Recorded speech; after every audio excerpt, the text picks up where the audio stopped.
Começamos? Então, boa noite a todos. Agradeço muito a presença de todos vocês e principalmente das pessoas que aceitaram esse convite para nós estar falando um pouquinho sobre as crianças nesta pandemia. Nesse momento que estamos todos muito preocupados com o colapso da rede de saúde, que traz essa sensação de medo, para alguns até de pânico, né? Os profissionais da saúde estão todos muito exaustos.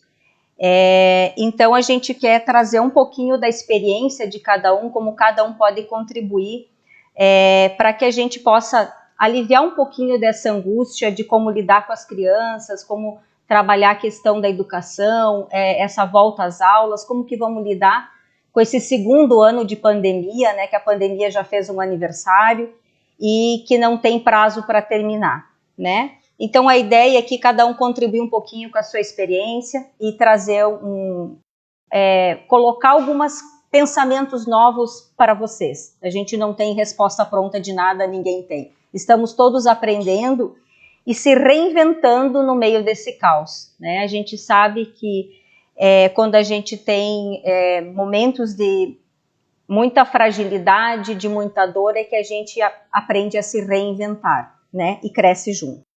Então, eu vou começar apresentando os nossos convidados dessa live.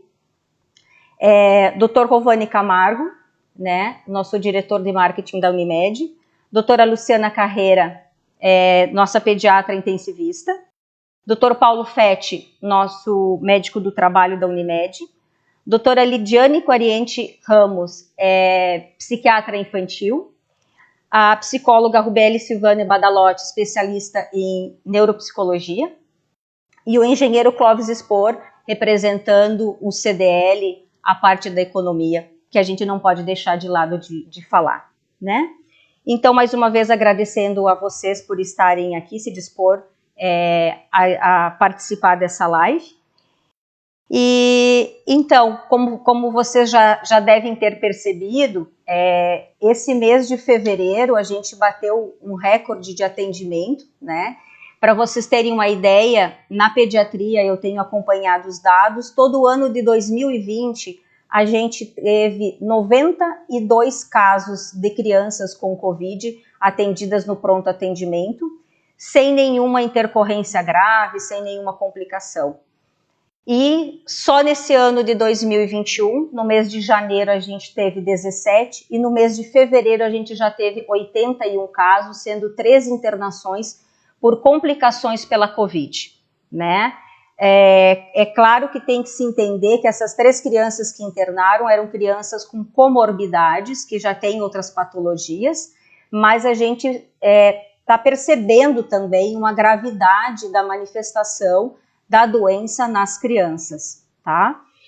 Então, eu gostaria, inicialmente, que o Dr. Rovani trouxesse para nós hoje um pouquinho da realidade que o Hospital Unimed Chapecó está enfrentando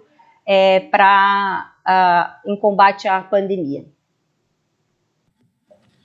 Bom, boa noite a todos. Obrigado, Margarida, pelo convite. A gente tem vivido dias absolutamente difíceis aqui na Unimed, não só, obviamente, na Unimed, mas no sistema de saúde da região sul. Isso já não se restringe mais só a Chapecó, a região oeste catarinense. O sul todo está vivendo literalmente um colapso do sistema de saúde. Nós falávamos hoje pela manhã ainda em diretoria que, nesse momento, até para conseguir transferir pacientes está extremamente complicado, porque não tem mais vaga em lugar nenhum. A gente está começando a transferir pessoas para o sudeste, né, para outras regiões, justamente por esse colapso que eu mencionei há pouco. Os números, como tu bem mencionaste, Margarida, são absolutamente alarmantes desde o final de janeiro, né, no dia 22, 23 de janeiro. A gente começou a viver essa nova onda, e uma onda que rapidamente ascendeu e fez com que os nossos números se tornassem estratosféricos. Nós estamos com o hospital absolutamente lotado, com as equipes todas em função do atendimento dos pacientes da Covid-19. Nós estamos usando tudo o que a gente pode usar em termos de recurso de infraestrutura e recursos humanos. Estamos abrindo contratações. Eu falava ontem ainda com a coordenadora do RH, nós contratamos só na semana passada 93 pessoas para conseguir dar conta do atendimento da demanda que aumentou nas últimas 2, 3 semanas, só para vocês terem uma ideia do tamanho e da importância que isso vem tendo. E nós vamos abordar aqui, vai ser abordado o assunto em relação às crianças, sobre várias óticas, né? Economia, a parte psicológica, psiquiátrica, a parte especificamente falando das crianças, tudo mais, mas independente do rumo que a gente siga como povo aqui de Chapecó e da região, se nós não nos conscientizarmos, se nós não cuidarmos uns dos outros, eu volto a dizer o que eu disse alguns dias atrás numa outra live que a gente fez, nós infelizmente teremos que estar tomando decisões difíceis que provavelmente não envolverão as nossas crianças, felizmente, mas vão envolver pais, avós, tios, amigos, onde a gente vai ter que começar a fazer escolhas muito difíceis e assistir pessoas morrerem desassistidas, o que é algo absolutamente terrível, que a gente já viu acontecer durante a pandemia em outros países, em alguns lugares do Brasil, inclusive, e que a gente nem de longe quer que isso aconteça aqui na nossa cidade, na nossa região. Então, nós estamos no limite, nós não temos mais o que inventar, a gente está todos os dias procurando uma alternativa, um recurso diferente para poder ampliar nossa capacidade de atendimento, mas nós estamos no limite definitivamente. Então, nós precisamos mais do que nunca de conscientização, de união uns pelos outros e de bom senso de todos, porque senão nós não vamos vencer essa luta que, como a gente vem dizendo, não é da Unimed, não é do sistema público, é de todo mundo. Então, de uma certa maneira, isso envolve as crianças, né, Rovani, porque a gente também não quer deixar essas crianças órfãos, né? Então, a gente não quer que ninguém falte para as suas crianças, né? A gente já alguns vivem a dor de perder os seus avós queridos, né? Mas até se compreende, né? Mas aí a gente começa a faltar para as nossas crianças e a dor é maior, né? Bom, então eu gostaria agora, agradeço muito, Rovani, pela tua contribuição, e gostaria agora de chamar, então, a doutora Luciana para falar um pouquinho da experiência dela, que vive diretamente seja como plantonista do pronto atendimento, seja como intensivista, tanto na Unimed como no Hospital Regional, para que ela fale um pouquinho do que ela tem percebido em relação à infecção nas crianças, que o ano passado foi, de uma certa maneira, tranquilo. Em relação ao ano passado, esse ano, o que você tem percebido? Boa noite, pessoal. Obrigada pelo convite, Margarida. É um prazer poder falar um pouquinho aqui sobre o atendimento das nossas crianças. O que a gente tem notado, né, no geral, assim, que nos diz a literatura, é que realmente nas crianças a infecção, ela costuma ser um pouco mais branda, principalmente naquela idade abaixo dos 9 anos. Então, normalmente essas crianças têm quadros mais amenos, né, com poucos sintomas, ou às vezes até assintomáticas, e elas continuam mantendo esse padrão de quadro mais febril, associado à diarreia, diferente um pouco do comportamento do adulto, que evolui rapidamente com síndrome respiratória aguda grave. É claro que isso também pode acontecer com as crianças, né? Então, essa é a nossa preocupação, porque com um aumento absurdo dos casos entre os adultos, nós também tivemos um aumento absurdo dos casos entre as crianças, de uma gravidade menor, mas que aparecendo um número maior de casos, nós ficamos mais sujeitos a casos graves aparecerem também, né? A internações. E nos preocupam muito também as crianças que têm comorbidades, que são essas que a gente está vendo, né, que estão evoluindo de uma forma mais desfavorável, que estão precisando de assistência hospitalar e que entram também na luta por um leito junto com todos os adultos que estão precisando ser assistidos. Então, isso é uma preocupação enorme, né? Porque acaba sendo dividido para todo mundo quando a gente tem pouco, né? Então, não Exatamente. tem uma coisa especificamente para as crianças. Até então, Luciana, o que você tem percebido no atendimento em relação ao contágio dessas crianças? O que a gente percebe, no geral, assim, em relação ao contágio, é que essas crianças elas estão se contaminando em casa, com os seus familiares, com tios, com avós, com pais, com pessoas que vieram visitar, com viagens, né, da família no geral, que vão para um lugar onde existem pessoas contaminadas e voltam trazendo a doença. É o que a gente tem percebido, né, mais nas anamneses do pronto-socorro, e não casos de transmissão entre as crianças, né? Naquele pequeno período que nós tivemos o retorno das aulas, né? E que nós tivemos um aumento também substancial no número de atendimentos pediátricos, também por conta disso. Não só por conta da Covid, porque as crianças convivendo mais, elas acabam trocando outros vírus, né? Principalmente aqueles menores de 1 ano de idade, que acabam tendo um sistema imune mais imaturo e em contato com outros agentes, eles também vão desenvolver uma infecção que entra no diagnóstico diferencial com a doença pela Covid-19, né? Porque os sintomas, eles são inespecíficos, né? Febre, mal-estar, coriza, uma tosse eventual, diarreia, pode ser causada por uma gama enorme de vírus. Inclusive o Covid-19, né? Inclusive o Covid. Uhum. E o que você me diria, assim, o ano passado, de uma certa maneira, foi bem tranquilo, os pediatras foram os que menos trabalharam, eu acho, né? As crianças não deram trabalho. O que você diria da volta às aulas presenciais para esse ano?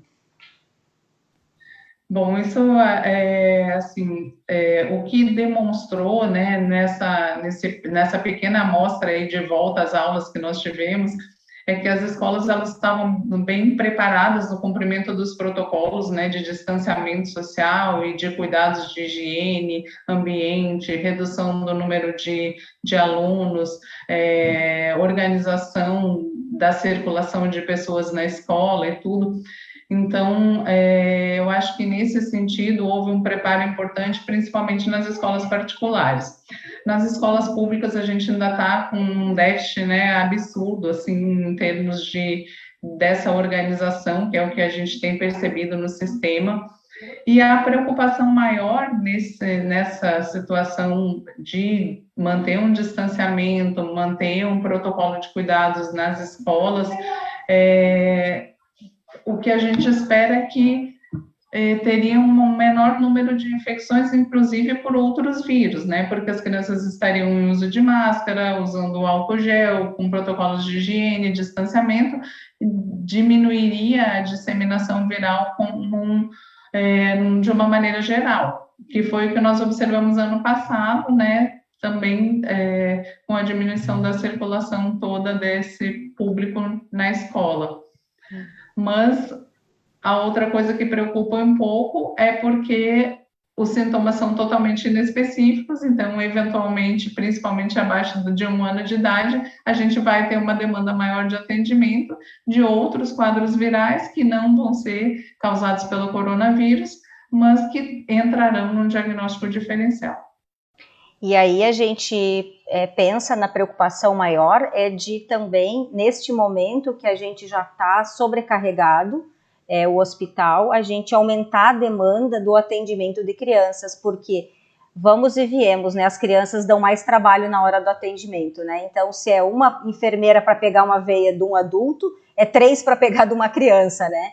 Em que a gente está faltando profissionais, né? E que a gente está chegando no limite, não adianta ter verba para contratação, porque a gente não tem essa mão de obra qualificada para o atendimento que os pacientes estão precisando, porque são pacientes muito complexos, né? A gente vê pelas crianças essas que internaram, crianças bem complicadas, bem complexas, que demandam muito trabalho, né? Como você mesmo havia comentado, né? Então tem essa questão das outras coisas que podem surgir, se somar ao que a gente já está vivendo. E, por último, eu queria perguntar para você, Luciana, se você nota uma distinção em relação, que você diria, dos sintomas conforme as faixas etárias, as crianças pequenas e os adolescentes. Isso é interessante. Na pediatria, a gente tem, sim, essa distinção importante da sintomatologia.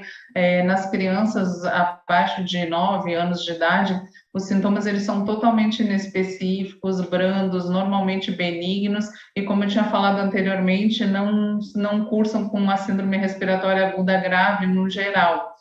Elas normalmente cursam mais com quadro febril, 3 a 4 dias, às vezes um pouco de coriza, e tem se apresentado bastante com quadros gastrointestinais, de dor abdominal, diarreia, e podendo inclusive ter associação com apendicite aguda. Nas crianças maiores de 9 anos e adolescentes, o quadro ele é mais parecido com um quadro típico do adulto, principalmente os adolescentes acima de 14 anos, que aqui na nossa instituição já entram, né, para o atendimento do adulto. Eles têm se apresentado com síndrome respiratória aguda grave de evolução rápida, mesmo sem ter comorbidades, então é uma coisa que também preocupa bastante, porque aí é uma evolução um pouco mais agressiva, né? Ok, muito obrigada, Luciana, pela tua participação.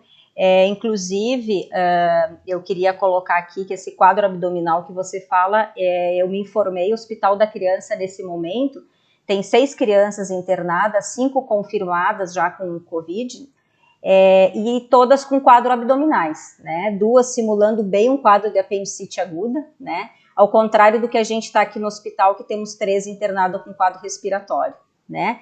Felizmente, os recém-nascidos que a gente tem da cidade, que de mãe portadoras do vírus no momento do nascimento, não transmitiram para os seus bebês, né? Mas a gente vê também um aumento de partos prematuros e complicações da parte materna em relação ao momento do nascimento, e essas mães complicando a parte respiratória delas. Mas os recém-nascidos, a gente não tem registro de nenhum recém-nascido que pegou Covid da sua mãe durante a gestação ou no momento do parto. Então, te agradeço muito, Luciana, a tua contribuição. A gente sabe que você está muito sobrecarregada de trabalho, né? Fique à vontade se você não puder continuar com a gente, tá bom? Então, eu gostaria agora de convidar a doutora Lidiane para conversar com a gente um pouco o que ela tem visto dos aspectos emocionais das crianças, o que elas têm vivenciado, como elas têm se apresentado nessa pandemia. Boa noite a todos. Gostaria de agradecer o convite para a gente poder estar conversando sobre esses aspectos emocionais, né, desse processo da pandemia, né, que já se estendeu por todo esse ano, como a Maria Lida falou, já fez aniversário, e a gente está num cenário também agora de bastante preocupação, né, então a gente sabe que algumas questões vão se estender ainda, né, provavelmente ao longo desse ano, né. Então, a gente pode observar que esse processo todo, e através de outros estudos, que a pandemia pode ter se tornado, sim, um estresse, né, de tal magnitude, assim, para as crianças, que poderiam estar comprometendo essa questão de desenvolvimento e de saúde mental, né, e que depende também de cada um, da sua faixa etária, do seu contexto familiar, da saúde emocional dos pais também, né, para que cada um se observe alguma alteração ou não. Então, o que a gente tem observado, assim, é que algumas crianças, elas têm algumas alterações emocionais e comportamentais reativas à situação, né, como alterações de sono, alterações de apetite, birras mais exacerbadas, algumas regressões em seus comportamentos, né, com alteração de fala, alguns descontroles de esfíncteres nos menores, né, e aí isso talvez não vá se transformar num transtorno mais grave, né, mas que precisa de uma identificação precoce, né, um ajuste, às vezes, mais dos pais, assim, aquela situação de poder identificar isso precocemente, fazer alguns ajustes familiares de rotina, de conseguir identificar o que está gerando estresse naquela criança, né?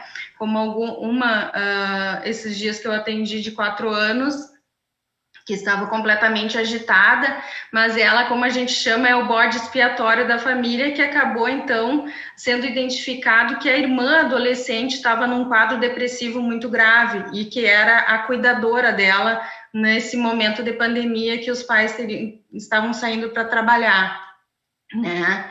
Então, um outro menino também de 5 anos que a gente atendeu, que eu atendi, que estava apresentando sintomas obsessivos, assim, extremamente graves, com uma reação intensa de ansiedade, né? E que os pais passaram a se preocupar bastante, né? E que estava com uma desorganização na rotina, no horário de dormir, no horário de acordar, nos horários de realizar as refeições e também com um cuidador, um convívio com um familiar maior, assim, que também estava gerando algum estresse. Então, o ambiente, né, junto com a pandemia, às vezes pode estar desenvolvendo essas alterações nas crianças. E, claro, daí mais os adolescentes ali também, a gente pode identificar um isolamento maior, né, uma ligação maior com os eletrônicos, e aí talvez através desse isolamento a gente poderem estarem desenvolvendo alguns sintomas depressivos, né, com comportamentos autolesivos, né, com também pensamentos suicidas, alguns com tentativas, né, com intoxicação exógena. E aí a gente, então, observa que isso é importante, a gente mesmo, eles estando em casa, os pais estarem trabalhando com uma rotina, estarem mais isolados, a gente está bastante prestando atenção, né? Porque cada um vai reagir conforme as suas vivências e o seu ambiente familiar, né? E as suas experiências de vida e também pelas suas questões genéticas. E aí a gente tentar evitar que chegue nesses extremos, né, de desenvolvimento de transtornos que podem depois, então, se desenvolver ao longo da vida, né, e aumentar essa carga de doença mental que a gente já tem, né, para o futuro, no futuro, para essas crianças e adolescentes. Então, você acha, Lidiane, que a reabertura das escolas com a retomada das aulas presenciais e o fim do isolamento social vai colocar o fim desse estresse emocional nas crianças? Pelo que a gente vê, assim, a gente levanta, né, provavelmente a escola é um espaço importante, né, mas ela vai ser mais um espaço de identificação, talvez, dessas alterações emocionais e desses transtornos, né, mas o que a gente se pergunta também e o que a gente tem conversado é como as escolas têm se estruturado para receber essa demanda emocional e como tem sido discutido isso, porque eu acho que não só cumprir grade curricular, talvez num primeiro momento vai ter que ter todo um ajuste, tanto das famílias quanto da escola, para retomar uma rotina, ter uma habituação, né, de horário de estudo, de horário para dormir, de um local ou de um espaço de acolhida de todas essas coisas que ficaram reprimidas ali com os adolescentes no quarto, ou que não foram pensadas pelo uso excessivo de eletrônicos, né, ou para os menores que vão estar ali trazendo ou uma agitação, ou um silêncio, ou um desenho, ou falar sobre a morte, né, que alguns perderam seus familiares, né, ou falar sobre seus medos, né, porque tem um medo, abrir esse espaço para a criança também poder participar, né, porque ela também pode falar sobre o medo de se infectar, né, ou de infectar alguém. Então, esse estresse, ele vai acompanhar, elas absorvem essas informações que a gente está tendo agora desse cenário atual, né, e assim como nós estamos preocupados, elas também estão preocupadas com o pai e a mãe que saem, se eles vão adoecer ou não, né, e aí a gente observa nas ansiedades de separação que tem acontecido bastante, crianças muito apegadas aos pais, né, não querendo que eles saiam de casa, né, e muitas também vão apresentar isso na escola, não vão querer ficar, vão chorar muito também, né, então acredito que esse estresse vai se manter, até porque a gente sabe que alguns sintomas de estresse, eles podem se apresentar agudamente ou anos depois, ou tempos depois, né, da situação estressora, que seriam depois os transtornos de estresse pós-traumático, né, então a gente também não é só agora que vão aparecer, eles também vão para o futuro, né, para estarem mais apresentando lá na frente. Bom, aí a gente vê o quanto é importante a gente pensar na saúde mental dessas crianças, né? O que se passa na cabecinha delas e entender que cada uma reage dependendo da sua particularidade e personalidade, mas como a estrutura familiar está montada, e geralmente a escola ajuda a perceber quando a criança não está bem e dá um alerta aos pais e que agora está faltando isso, né? Mas a gente vê de tudo, né? A gente vê também aquelas crianças que estão felizes da vida de não ter que ir para a escola, né? Então... E não estão sofrendo bullying, né? Que sofriam no ambiente escolar, né? Isso. Então, umas acabaram lidando com as situações de estresse que era do ambiente escolar, se recolhendo em casa, mas nós somos sociáveis, né?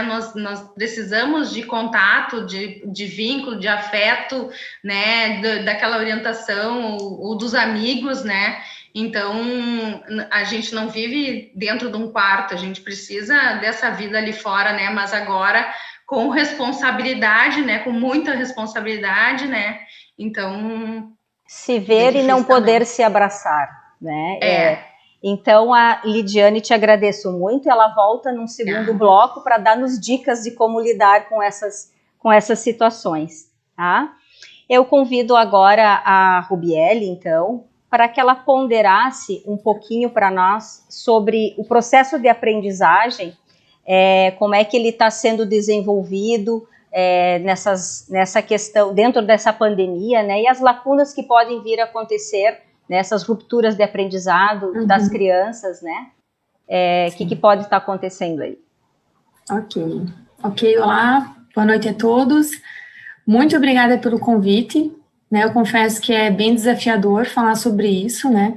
Falar do desenvolvimento e do desenvolvimento cognitivo e desenvolvimento da criança não é tão difícil porque faz parte da nossa atividade afim, né? Mas falar num contexto totalmente diferente do que a gente sempre pensou e sempre viveu é bem desafiador. Então, sobre isso eu trouxe algumas reflexões para nós, enquanto profissionais, enquanto pais e os professores, podemos refletir, né? Como a Margarida falou antes, não existe receita de bolo, né? Existem situações, existem experiências e pesquisas científicas que nos dão alguns nortes, mas a gente precisa, eu acho que a palavra que eu vou falar agora é o que a gente precisa fazer a partir de agora, assim, é flexibilização, né? O que é flexibilizar? Entre aspas, um jogo de cintura, né? Eu acho que dentro das nossas casas a gente precisa flexibilizar algumas coisas, especialmente com as nossas crianças, né? Então, nós temos o quê? No desenvolvimento humano, nós temos algumas fases importantes, que são o que a gente chama de marcos do desenvolvimento. Então, nós temos a primeira infância, que é desde o nascimento até os 3 aninhos, que é a terraplanagem do nosso desenvolvimento cognitivo, e é ali que vai se estruturar o início das redes neuronais para que esse desenvolvimento cognitivo e emocional aconteça. Então, dentro dessa primeira infância, a organização familiar, a organização escolar, essa interação, ela é essencial para a criança. E agora a gente vê todo esse processo de privação. Então, aí já inicia algumas lacunas importantes para esse desenvolvimento para a segunda etapa, que vem a etapa da segunda infância, que a gente entra, então, dos 3 aos 6 aninhos. E lá perto dos 6 anos acontece o quê? A nossa alfabetização, geralmente por volta dos 5, 6 anos, né? Então, eu já vou ter uma gama aí de algumas lacunas de desenvolvimento pela falta de interação, como, por exemplo, a criança pequena, ela vai observar, ela vai aprender pela observação e pela imitação. Então, a entrada dela numa escola é importante por quê? Porque ela vai observar quem? ela não vai observar tanto o adulto, mas ela vai observar crianças da mesma faixa etária. E nesse momento agora de pandemia, ela está privada disso, né? Então, o que fazer? Como suprir essa lacuna que vai ficar? A imitação, ela observa a criança brincando, ela observa como que a outra reagiu quando ela foi lá e tirou o brinquedo da outra, e isso, essa imitação, essa observação, ela traz o quê? Um desenvolvimento de linguagem, um desenvolvimento da interação social, um desenvolvimento de saber esperar a sua vez, e isso já vai sendo trabalhado a sua personalidade, a situação da ansiedade frente a esse desenvolvimento, as relações sociais. Então, desde a primeira infância, então, essa privação da escola, ela já está ocasionando algumas lacunas que vão refletir nas outras fases, né? Então, daqui a alguns anos, a gente vai ver pesquisas sobre isso, nos mostrando do quanto as crianças da primeira infância, do ano de 2020, 2021, e a gente não sabe até onde vai essa questão da pandemia, o que causou, né? Mas a gente já pode ter uma perspectiva disso. E o que fazer, então? Né? Isso que eu quero trazer a reflexão para todos nós. Todos queremos saber. Como tentar amenizar tudo isso, né? E aí cabe muito, muito aos pais. Eu sei que eu também sou mãe, a gente trabalha, não é fácil, mas nesse momento, a gente precisa flexibilizar, a gente precisa priorizar as nossas crianças em casa. A gente chega em casa cansada, mas eles precisam disso. Para eles não está sendo nada fácil. Né? Nós, enquanto adultos, a gente já tem experiência de vida, a gente já tem as suas vivências, a gente consegue se adequar. Bem ou mal, a gente se adequa, mas eles ainda estão aprendendo, né? Então, eu acho que a gente tem que pensar muito assim, ó, não subestime as crianças, né? Ela não sabe tudo. A gente diz, não, ele é inteligente, ele sabe como lidar, ele sabe que isso aí vai passar. Ele não sabe. A criança, ela precisa falar, ela precisa ser ouvida, ela precisa ser orientada. Então, acho que é isso que a gente precisa pensar essencialmente nesse período, assim, flexibilizar os nossos pensamentos, né, dizer, poxa, tá difícil, tá, não tá difícil só para mim, não tá só difícil, tá difícil para todos nós, alguns mais, outros menos, mas tá difícil, e para as crianças também tá difícil, né, a criança de 6, 7 anos, o que ela precisa? Fisiologicamente, ela precisa correr, ela precisa gastar energia, porque ela está em pleno desenvolvimento fisiológico, né, doutores? Então, ela está privada, muitos delas estão dentro de um apartamento, né? Não pode, às vezes, nem sair, tem prédios que proibiram salão de festa, proibiram o playground, e aí? Né? Então, a gente tem que flexibilizar, sim, de repente fazer uma atividade física dentro de casa, pular corda, se reinventar. E o que os pais não se dão conta é que isso vai fazer bem para nós também. Nessa brincadeira, isso também desestressa um pouquinho, faz a gente abstrair o pensamento e essa relação, oportunizar essa relação, e ao mesmo tempo você vai estar buscando esse equilíbrio que a criança precisa e a gente também vai estar interagindo melhor com ela. Né? Então, essa socialização que está sendo privada da escola, a gente tem que flexibilizar para ela poder ser um pouco oportunizada dentro dos nossos lares. Tá? Perfeito. Certo? E aí a gente tem as outras fases do desenvolvimento, né? Dos 6 aos 12, a terceira infância, que carinhosamente é chamada por volta dos 10 anos de uma pré-adolescência aí, a adolescência dos 12 aos 20, e aí depois até a fase idosa, né? Então, cada fase do seu desenvolvimento tem os seus marcos, e a gente precisa pensar nisso e tentar mediar isso com as nossas crianças em casa, né? Então, que dirá daquelas crianças, então, Rubiele, que têm alguma necessidades especiais, né? Uhum. As crianças do espectro autista, as crianças que já têm um déficit de atenção e hiperatividade, não ficam na frente do computador, não vão assistir a aula, né? Elas têm uma necessidade a mais, né? Às vezes, aquelas que até na escola necessitam de um professor auxiliar. Muito obrigada pelas tuas colocações. A Rubiele volta de novo também trazendo dicas para a gente amenizar um pouco esse sofrimento, né? Obrigada. E então, eu gostaria agora, então, de chamar então o Paulo para falar um pouquinho para nós. Então, se a gente tem que sair de casa, a gente precisa sair de casa. Acho que essa pandemia não tem data para terminar, infelizmente, né? Como que a gente pode se cuidar e se proteger? A gente vê algumas coisas assim meio bizarras, né, Paulo? Então, eu gostaria que você falasse um pouquinho para nós sobre os equipamentos de proteção individual. E será que a gente está sabendo se cuidar? Boa noite, doutora Margarida. Obrigado pelo convite, por esse espaço da gente poder explicar um pouco sobre essas questões de equipamentos de proteção individual, né, os chamados EPIs, os EPCs, né, que são os equipamentos de proteção coletiva, que basicamente são medidas, né, que a gente pode tomar para a redução desses riscos, né, e chamar desse nosso novo normal, que seria essas medidas de controle que não se restringem, obviamente, aos ambientes de trabalho. Né, sabemos que todos os locais em que há presença de pessoas, né, sejam restaurantes, sejam bares, sejam lojas, sejam mesmo a rua, e aqui no nosso tema, a questão das escolas, né, exigem uma série de cuidados. Muitos deles já foram amplamente difundidos, mas a gente ainda segue vendo coisas que nos chamam muito a atenção, né, muito mesmo, até mesmo, né, dos mais diferentes níveis sociais e de acesso à informação, ainda assim a gente vê pessoas com condutas equivocadas. Eu penso que nós nunca podemos tirar de mente que essa é uma doença de transmissão respiratória. Então, tudo que envolve as mucosas, seja bucal, nasal, ocular, principalmente, necessita um cuidado adicional. Se fala muito sobre o cuidado com contatos de superfícies, a higiene das mãos, e sim, isso é muito importante, mas principalmente os cuidados com as proteções respiratórias, tá? A primeira questão da gente falar sobre as máscaras, né, que é algo que foi adotado universalmente, logo no início da pandemia, havia-se ainda um questionamento, né, o quão isso é eficaz.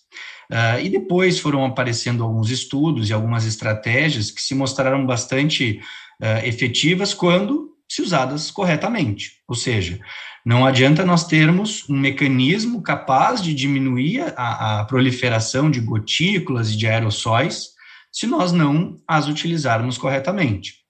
Então, a OMS, já logo no início da pandemia, mudou a estratégia e recomendou o uso de máscaras, mesmo sendo feitas de pano, universalmente. Por quê? Porque isso diminui a proliferação de gotículas e de aerossóis. No entanto, essa máscara precisa ser utilizada sempre que nós estivermos a menos de 2 metros de distância de qualquer pessoa, e ela deve estar cobrindo o nariz e a boca. E nós devemos sempre evitar de manusear as máscaras, justamente porque elas são uma superfície potencialmente contaminada. No entanto, a gente ainda observa muitas pessoas utilizando a máscara de forma equivocada, não cobrindo o nariz, ou muitas vezes até no queixo, a gente sabe que isso não traz, né, nenhum tipo de efetividade, ou muitas vezes as pessoas, quando vão conversar, ou quando vão tossir, ou quando vão espirrar, retirar a máscara. E é justamente o contrário.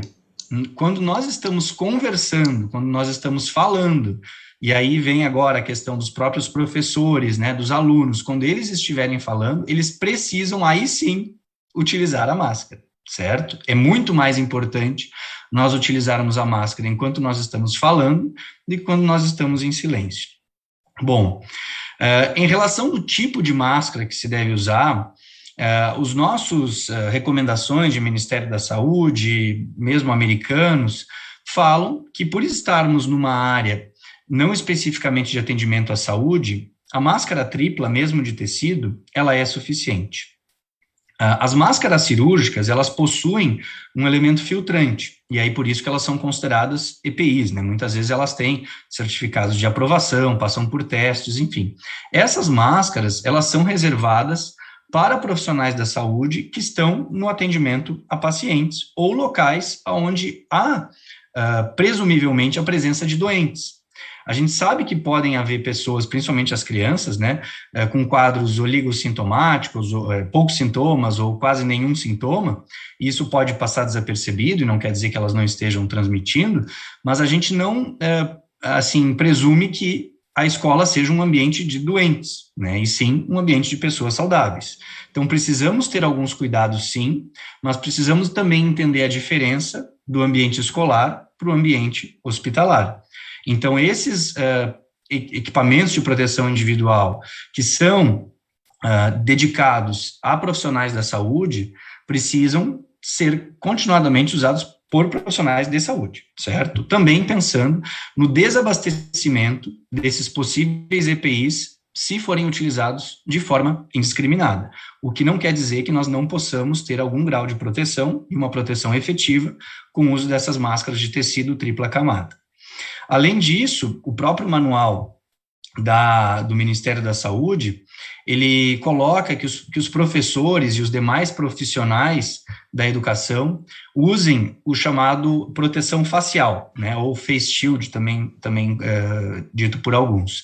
Isso traz uma proteção adicional, principalmente aos olhos, à mucosa ocular, e a qualquer outro tipo de contato, né, de gotículas que pode haver pela superfície de pele da face que não esteja protegida pela máscara. O uso somente do face shield, né, dessa protetor facial, sem o uso da máscara, ele não é efetivo. Isso já tem vários estudos demonstrando. Então, a gente sabe que isso facilita a fala, e para o professor isso é importante, e até mesmo a questão daquelas crianças que possuem alguma dificuldade de comunicação, necessitam, né, da linguagem, da leitura labial. Existem máscaras que suprem essa necessidade, mas o uso somente do protetor facial, ele não é recomendado, tá? A questão dos ambientes sempre arejados, a questão dos distanciamentos, a questão da higienização, isso já está mais do que sabido, isso é ponto passivo, a gente só reforça que isso é importante. Uma outra situação que eu entendo muito relevante, que eu acho que as escolas devem tomar muita atenção, é durante o período de refeição, né? Sabemos que muitas escolas fazem refeição, ou mesmo nos intervalos, ou até mesmo escolas de tempo integral fazem refeição dentro do ambiente escolar. Precisamos ter, assim como a gente tem nas empresas, cuidados especiais, em que façamos distanciamento de pelo menos 1 metro, 1,5 metro, e de preferência com barreiras físicas, porque nesse momento, obrigatoriamente, a gente precisa tirar a máscara, tá? Naturalmente, na hora de fazer o uso da ingesta de água ou de algum outro líquido, que é importante também durante esse período escolar, que a gente faça o distanciamento de pelo menos esse 1 metro, 1,5 metro das pessoas que estão ao nosso redor, na hora que a gente vá fazer o uso, né, da ingesta de líquidos.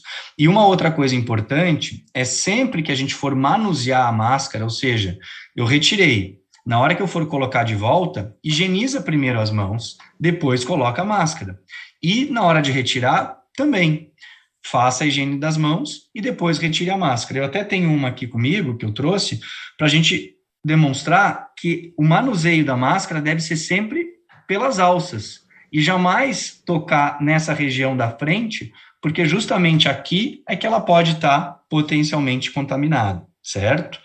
O reforço também da questão do abraço, do aperto de mão, que ainda nesse momento precisa ser evitado, porque, assim, a gente sabe que, por mais que o toque não seja a principal via de transmissão, o ser humano leva, em média, 20 vezes por hora as mãos ao rosto. E isso pode ser, sim, um vetor. Enquanto nós estávamos fazendo aqui a nossa live, várias vezes nós encostamos a mão no nosso rosto. Então, por isso que a gente deve evitar, uma vez que a gente toque a mão do amigo, do colega, de daqui um pouco trazer a mão do rosto. Então, se a gente não tocar nessas superfícies, menor a chance de infecção. Uma coisa que eu acho que é sempre importante dizer para os pais e para os professores é que, como a própria doutora Luciana estava dizendo antes, o que eu tenho visto na prática da saúde ocupacional é que as pessoas às vezes dizem, eu acho que era só um resfriado, eu achei que era só uma gripe, e aí passam-se 2, 3, 4 dias até buscar o atendimento. Nós sabemos que a fase de maior transmissão são justamente os primeiros dias de sintomas, às vezes até antes de começar os sintomas pode haver transmissão. Então, nesse momento, qualquer sintoma, ainda que seja leve, e ainda que não precise procurar o médico, que não precise procurar a emergência, a orientação é, não vá à escola, né? Que espere passar os sintomas, que muitas vezes são 5, 7, 10 dias, mas que nesse período a criança não vá à escola. porque sabemos que pode haver, sim, a transmissão entre crianças, por mais que os casos sejam mais brandos. E a segunda questão é que, uma vez que haja algum familiar que more dentro da mesma casa, que esteja suspeito ou confirmado, que essa criança não vá à escola, né? Ainda estamos observando alguns casos de profissionais, adultos, ou até mesmo de crianças que têm uma pessoa infectada dentro da casa e os demais ainda estão circulando, né? Nesse momento de grande circulação viral, a orientação é: todos que residem na mesma casa precisam ficar realizando isolamento, certo? Eu acho que, perfazendo assim questões gerais de uma forma bastante breve, eu acho que esses seriam os principais recados do ponto de vista ocupacional. Se eu estiver me esquecendo de alguma coisa, doutora Margarida, por favor. Não, está perfeito, Paulo. Parece que a gente chove no molhado, mas, na verdade, essa importância de usar a máscara, né? Mas também ela vai nos proteger se a gente estiver usando de maneira correta, né? No caso das crianças que vão passar um período mais longo dentro da escola, é importante que elas levem 2 máscaras se elas forem para um turno da escola. Se elas forem passar o dia inteiro, no mínimo 4. Porque elas vão para o primeiro turno, elas vão sair para o intervalo, elas vão trocar de máscara, então que a mãe tenha um local para aquela, ó, aqui você vai colocar sujas e aqui você tem uma limpa novamente para você usar, né? Então já ter todo esse treino, né? Então isso é muito importante. E essa questão de que a gente observa das pessoas terem uma ansiedade, a gente tem uma coisa de falar até com as mãos, né? Então a gente parece que se a pessoa não está vendo o teu rosto, ela não vai entender a expressão do que você está querendo dizer. E aí a gente vai e tira a máscara para falar. Por isso que eu preferi que a gente ficasse aqui e fizesse completamente online para que a gente pudesse se expressar melhor. Eu, para mim, faço uma relação quando a gente pensa em máscara como equipamento de proteção individual, como um cinto de segurança no carro, né? Para mim é como se eu tô vendo que eu vou bater o carro e na hora que vai bater o carro eu tiro o cinto de segurança. Para mim é essa relação que eu vejo quando eu vou falar, eu tiro a máscara, né? Então não faz sentido nenhum, quer dizer, na hora que eu mais preciso do meu equipamento de proteção, eu tiro ele, né? Muito obrigado, Paulo. Muito obrigada pelas tuas colocações. E a gente reforçar, não é agradável, não é.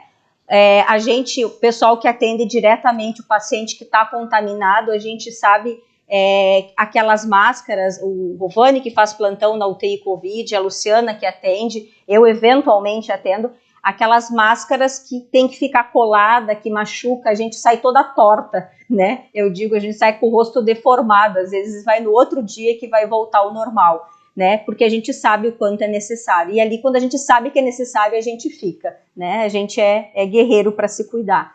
Porque a gente também não quer levar nada para casa, a gente não quer levar para nossa família, né? Então, a gente tem essa consciência maior.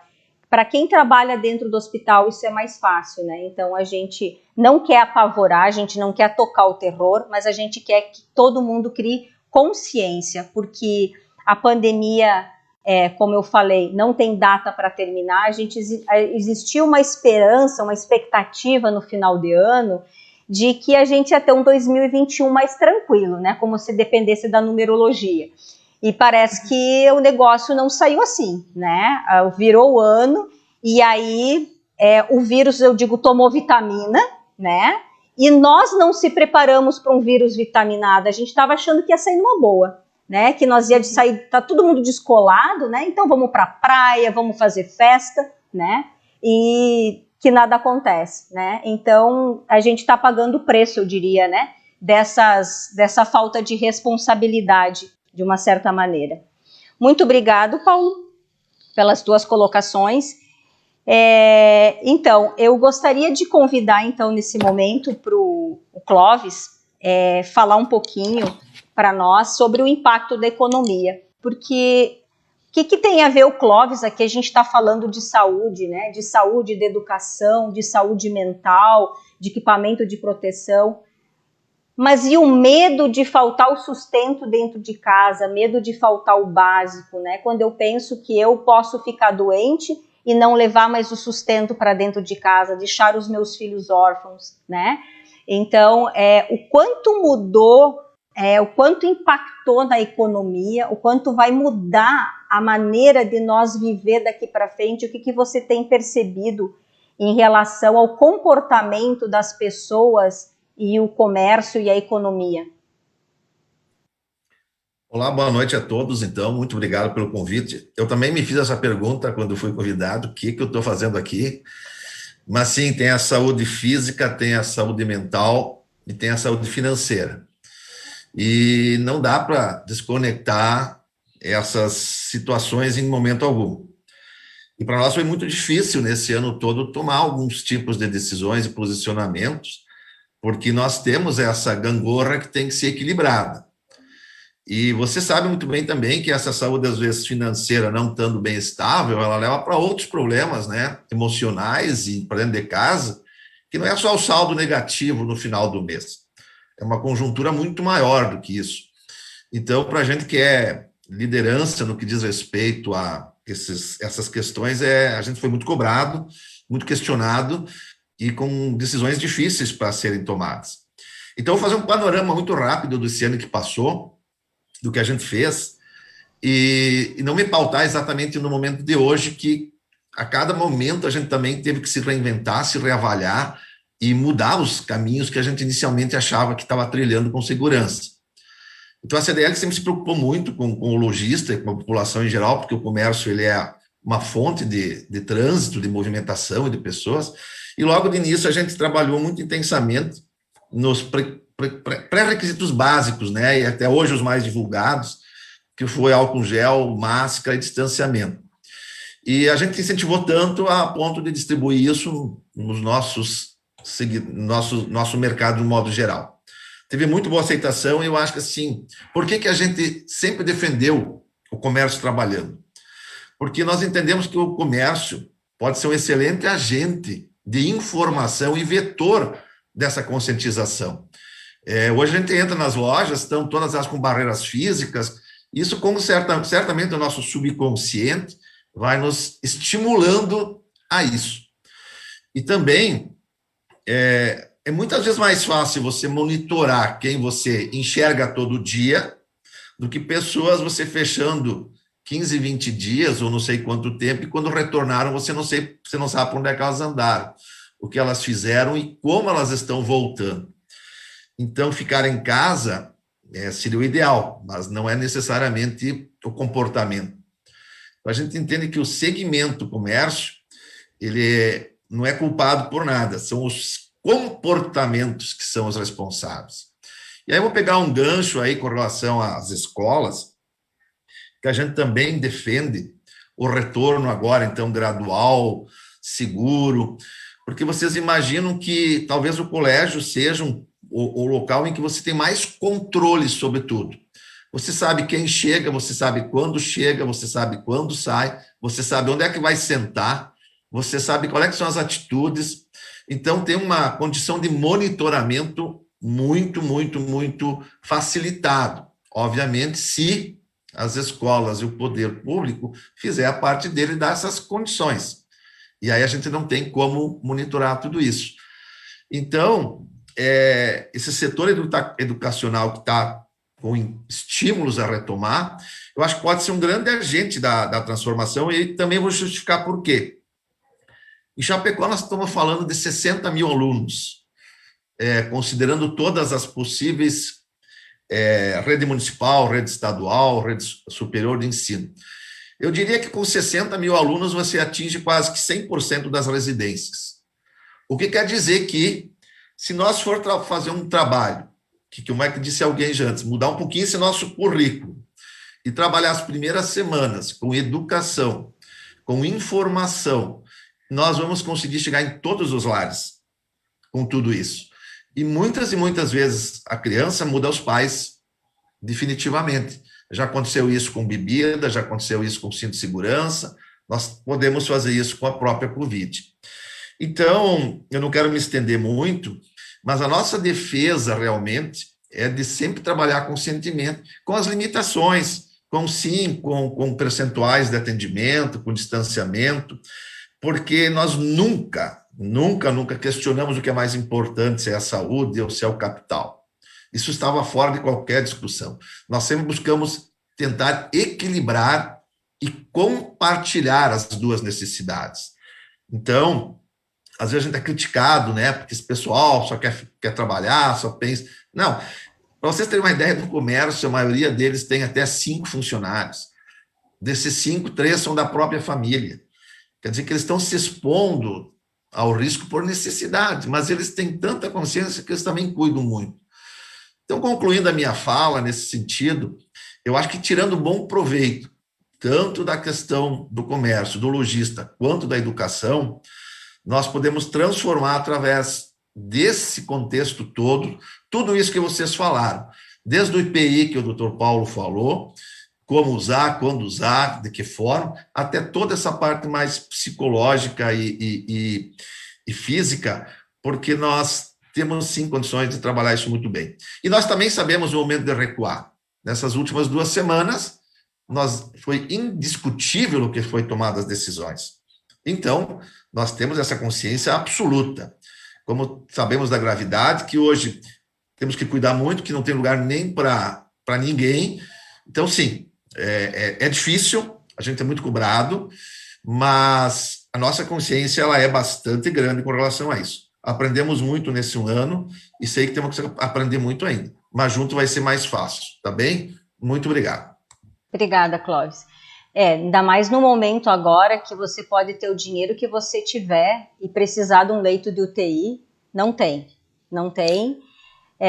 Então, realmente, assim, a gente sabe que precisa do financeiro, precisa botar comida dentro de casa, as contas vencem, né, para todo mundo, né, mas sem saúde, sem presença aqui a gente não faz nada, né.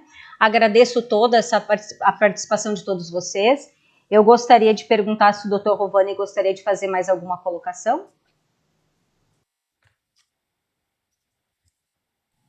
Agradecer mais uma vez, Margarida, pelo convite, pela iniciativa dessa discussão, que eu achei que foi muito rica. Acho que cada um teria muito mais coisas a falar, mas isso também a gente pode anexar ao link dessa live, que depois vai ficar disponível nas redes sociais, também essas dicas do que fazer, dos cuidados, de como amenizar todo esse impacto, principalmente psicológico para as nossas crianças. Foi muito bem falado pelas 2 colegas, e principalmente agradecer por dar a oportunidade para a Unimed ser o canal de levar isso para a comunidade, porque eu acho que foi uma discussão extremamente válida para toda a comunidade. Muito obrigado. Eu que agradeço essa possibilidade da Unimed nos oportunizou. A gente está fechando 1 hora de live e o assunto mais quente vai começar agora. Eu sei que fica um pouco cansativo, né? Isso vai ficar gravado, mas a gente não pode terminar essa live de maneira alguma sem ouvir as dicas aí, tá todo mundo esperando, né? Então um pouquinho mais de paciência aí. Doutora Luciana, quer deixar mais algum recado para nós?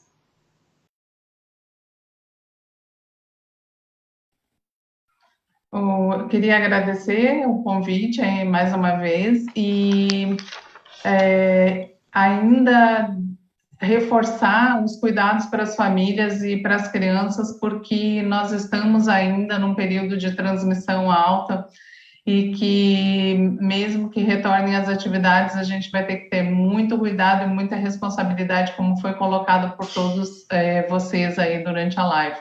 Então, assim, atenção redobrada, cuidados redobrados, né, porque mesmo as crianças apresentando formas brandas, elas não estão isentas de contaminação e nem de contaminarem outras pessoas, e nós continuamos num período de alta transmissibilidade, e isso é um fator bem preocupante nesse momento que a gente está vivendo. E a gente entender, né, Luciana, que esse vírus que está circulando agora não é o mesmo vírus que a gente viu no passado. A gente achou que tinha entendido tudo. E aí ele veio, tomou um monte de todinho, ficou mais forte e ele está com essa mais agressivo e com essa transmissibilidade aumentada. Então é isso que a gente tem que tomar consciência. Tá todo mundo exausto, mas nós não vamos vencer essa pandemia se nós não tomar consciência. Ou vai sobrar o quê? 1/3 da população, né? Então a gente tem que se ajudar, né? A gente tem que se ajudar. Muito obrigada, Luciana, pela tua contribuição. E eu gostaria de convidar então agora a Rubiele para dar as dicas, né? De como que a gente pode dar umas dicas aí para os pais e para os professores, né? Enfim, sobre as crianças. Joia. Então, a vontade é ficar falando um montão de coisa, porque é muito amplo, né? Essa questão da estimulação cognitiva, ela envolve várias áreas, né? É global. Então, eu vou dar algumas pinceladas mesmo, e por faixa etária, tá? Então, olha só, o desenvolvimento cognitivo, níveis de atenção, níveis de memória, funções executivas, que é extremamente importante, né, para organização, planejamento e execução, seja do que for, lá do caderno de aula até a construção de um prédio, né? Eu sempre brinco que o engenheiro tem que ter função executiva tinindo ali para poder planejar e executar uma obra, né? Mas de uma forma prática, as funções executivas, elas vão maturar por volta dos 9 anos. Então, na primeira infância ali, eu preciso já estimulando. Como? Psicomotricidade. Então, os pais que possam pesquisar na internet atividades de psicomotricidade para 3 anos, para 4 anos. Hoje a gente encontra muita atividade já específica na internet, né? E vai ser bacana porque você vai trabalhando com a criança. Então, como a gente falou antes, vai ser um desestresse para os pais e um apoio emocional e cognitivo para a criança.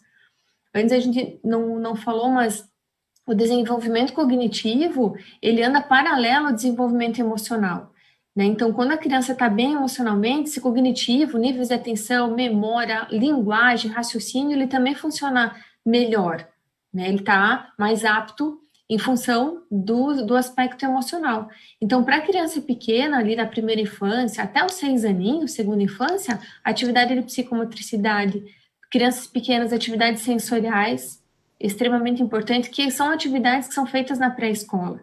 Então, as escolas particulares que estão atendendo, as públicas começaram também há pouco, estimulam essas atividades. Então, que os pais entendam a importância disso e façam em casa, que façam mesmo, para amenizar essas lacunas que a gente não está tendo, né, presencialmente nas escolas.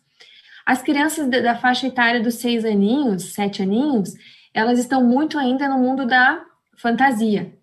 Então, tudo que você puder trabalhar com eles, a leitura, a contação de histórias, a imaginação, a brincadeira com super-heróis, isso tudo estimula também o raciocínio, né? Então, isso também, nessa faixa etária, é importantíssimo. Imagem corporal, o contato com a natureza, né, observar essa natureza, o toque da natureza, tudo isso é sensorial. Então, quem tem oportunidade de ter um espaço aberto, ou uma chácara, alguma coisa, trabalhar com isso. Pôr a mão na terra mesmo, brincar, molhar, sujar, tudo isso também é atividade cognitiva, estimulação cognitiva. São várias áreas que são trabalhadas, tá?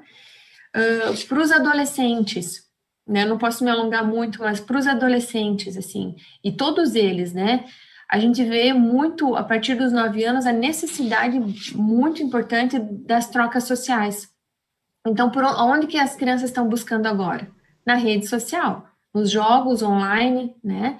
Então, a gente pode permitir, sim, a gente deve. Por exemplo, as crianças de 8, 9 anos jogam o PKXD. A minha pequena lá em casa está jogando. Pode jogar? Deve jogar, porque interage, brinca, dá risada, né? Só que nós, pais, a gente precisa limitar esse espaço, esse tempo de ação. Por quê? Porque é tão interessante que ele pode vir a causar dependência desse jogo, certo? E o que a dependência nos traz? Né? Quando a gente priva ela dessa dependência, vem a abstinência. Né? Então, hoje, é fato que a gente tem abstinência por jogos eletrônicos. Então, já causa, né, doutora Lidiane, uma outra situação, um nível de ansiedade elevado, que vai precisar de um tratamento psiquiátrico depois. Então, a gente permite, sim, mas dentro de um limite. Qual limite? Um tempo, por exemplo, uma criança de 8, 9 anos, um tempo de 1h30 por dia. não mais que isso, porque ela já está tendo aula online, né, a maioria delas.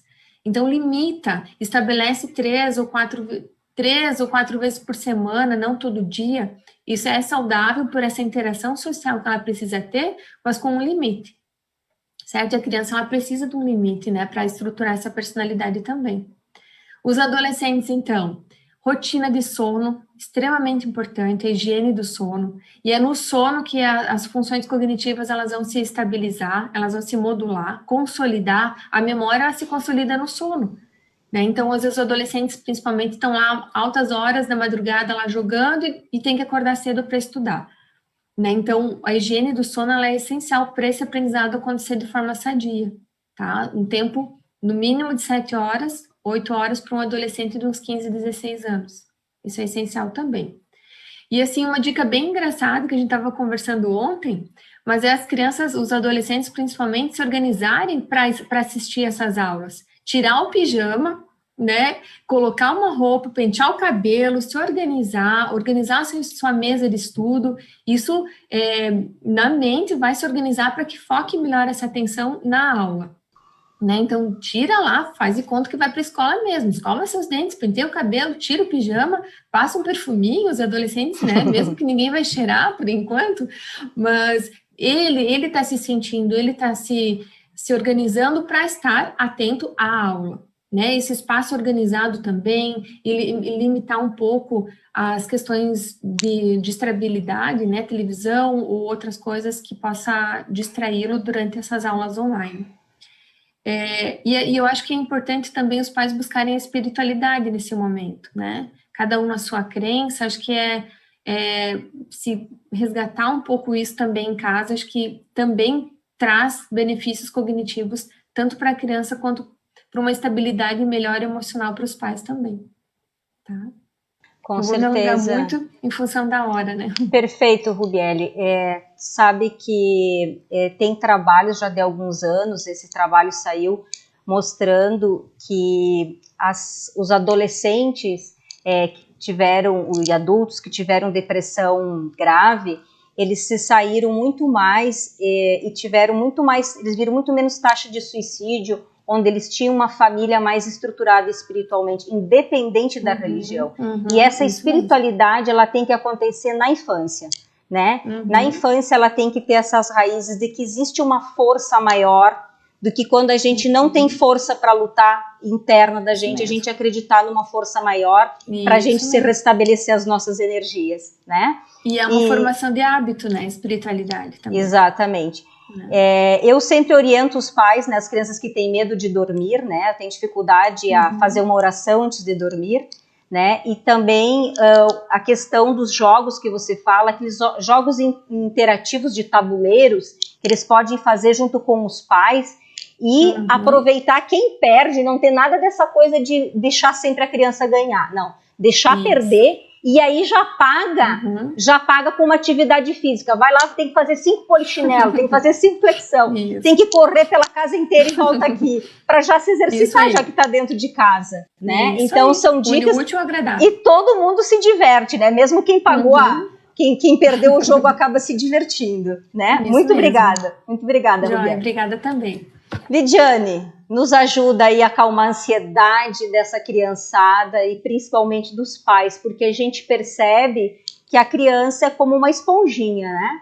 Ela absorve a energia que tem no ambiente, então tu imagina como é que tá o coraçãozinho das crianças. Então, aproveitando essa tua fala, assim, pensando, já que a Rubiele já trouxe bastante experiências práticas, assim, né? Então, eu gostaria de deixar aqui a sugestão de que a gente estivesse mais em casa ou propriamente nas escolas, se forem retomar, né, espaços de acolhimento, de sensibilidade, de olhar, né, para essas crianças poderem trazer os seus sentimentos, expressarem as suas emoções, né, e que os pais também também possam colocar num nível, né, num certo nível, as suas emoções para a criança também ir aprendendo e modulando, né, e aprendendo a expressar para que isso não fique tudo contido, né, e que a gente possa ir elaborando, falando e elaborando essa situação que com certeza é traumática, né, para todos nós e principalmente também para as crianças, né.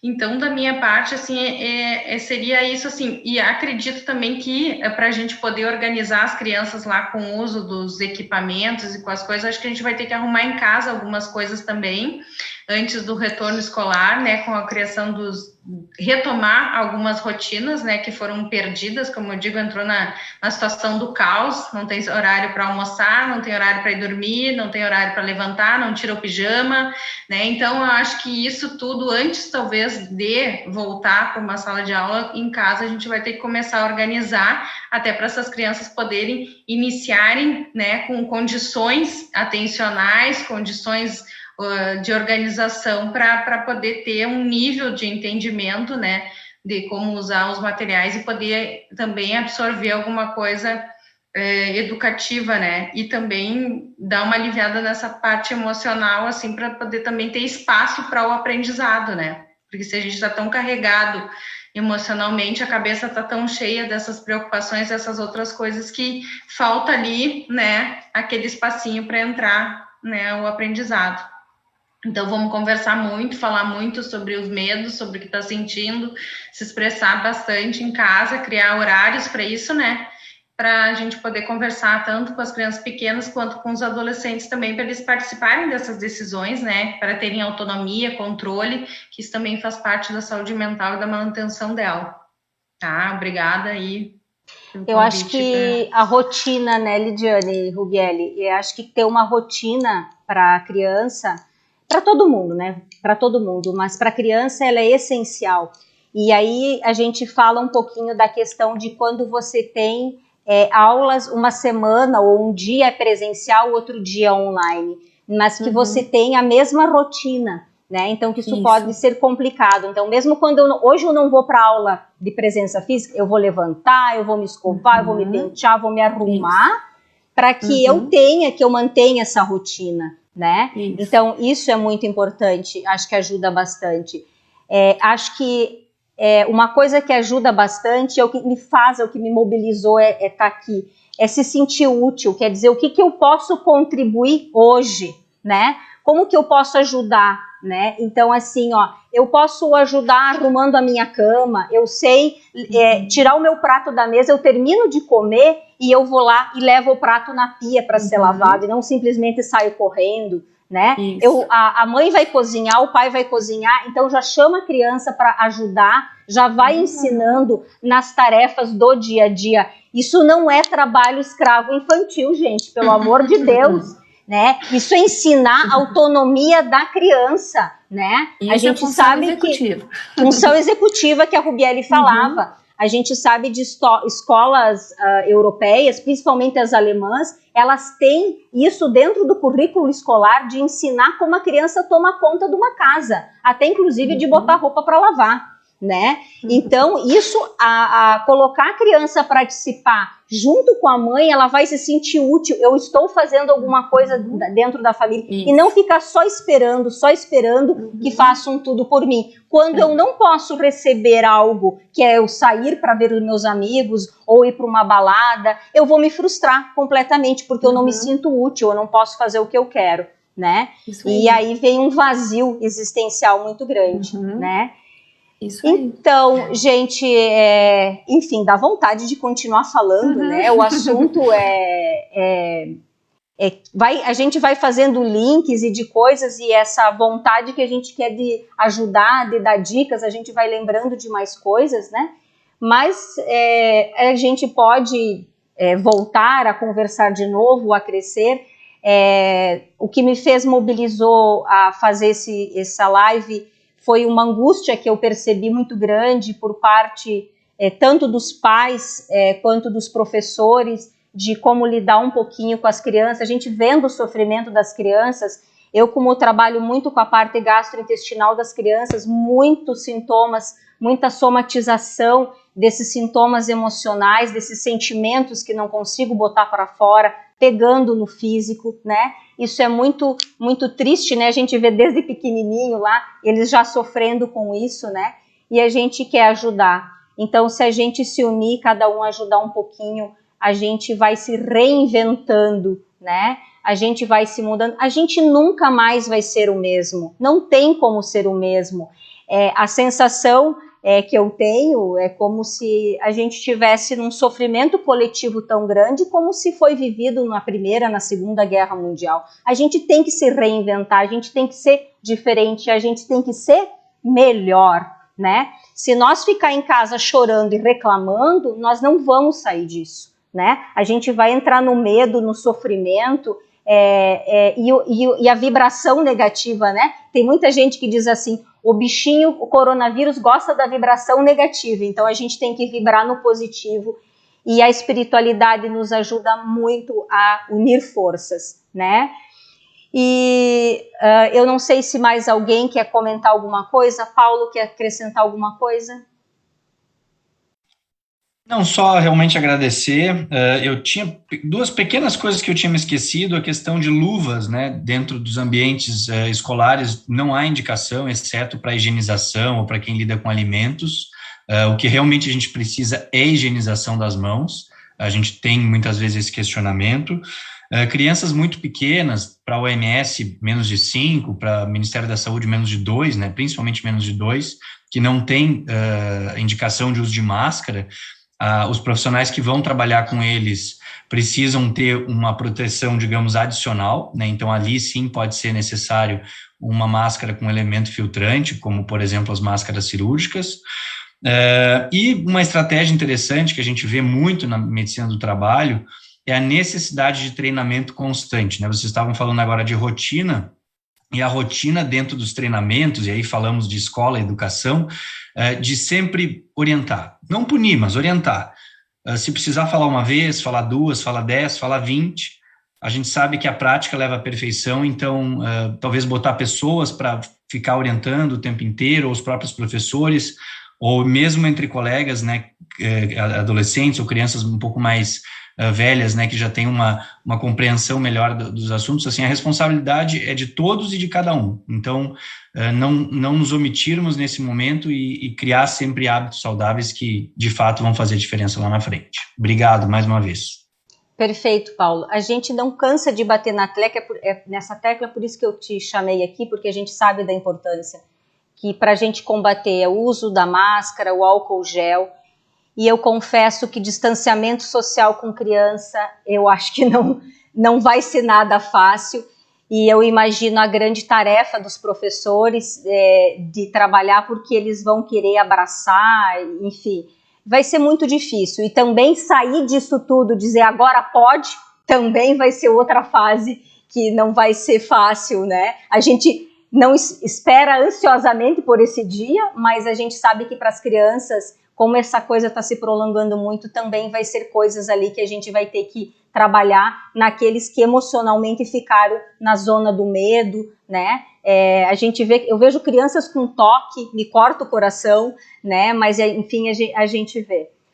Bom, pelo passar da hora aqui, eu me veio assim para terminar, para encerrar essa live, para deixar para todo mundo uma frase que eu acho que se a gente, cada um levar ela no coração e tentar seguir, eu acho que a gente sai vencedor disso, que é o primeiro ensinamento que a gente recebeu, amar o próximo como a si mesmo. Se eu me amo, eu me cuido. Se eu me cuido, eu vou saber cuidar do próximo. E juntos nós podemos ser mais. Tá? Agradeço de coração a todos vocês. Espero que tenha levado um pouquinho de orientação, uma palavra de conforto, uma ajuda. Mas assim, a gente não quer, né, Rovani, de maneira alguma, Luciana, tocar o terror, que as pessoas entrem em pânico. Mas, por favor, respeitem e acreditem. Me veio muito assim, sabe? Acredito que todo mundo assistiu o Titanic e e o Titanic estava afundando e a orquestra tocando.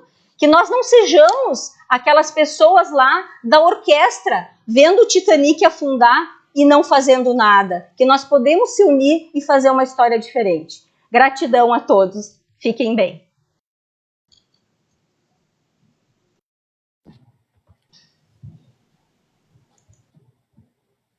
Era isso que eu tinha que fechar? Obrigada, gente. Muito obrigada.